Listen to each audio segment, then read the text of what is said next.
السلام عليكم ورحمة الله وبركاته.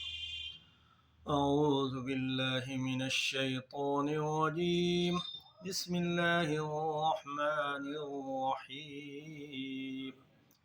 كذبت عاد المرسلين إذ قال لهم أخوهم هود لا تتقون إني لكم رسول أمين فاتقوا الله وأطيعون وما أسألكم عليه من أجر إن أجري إلا على رب العالمين أتبنون بكل ريع آية تعبثون وتتخذون مصانع لعلكم تخلدون وإذا بطشتم جبارين فاتقوا الله وأطيعون واتقوا الذي أمدكم بما تعلمون أمدكم بأنعام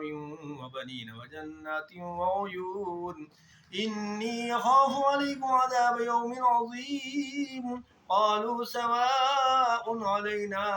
أوعظت أم لم تكن من الواعظين إن هذا إلا خلق الأولين وما نحن بمعذبين فكذبوه فأهلكناهم إن في ذلك لآية وما كان أكثرهم مؤمنين وإن ربك لهو العزيز الرحيم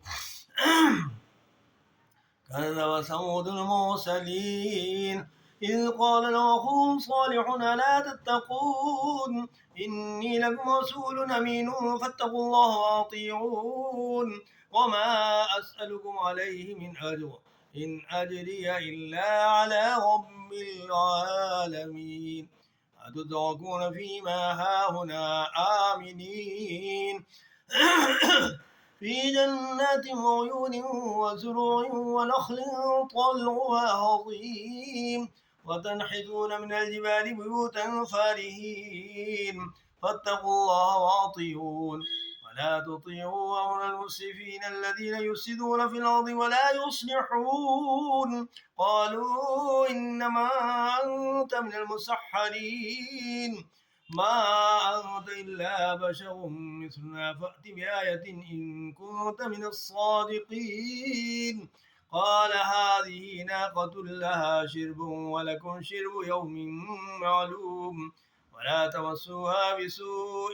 فيأخذكم عذاب يوم عظيم فعقروها فأصبحوا نادمين فأخذهم العذاب إن في ذلك لآية وما كان أكثرهم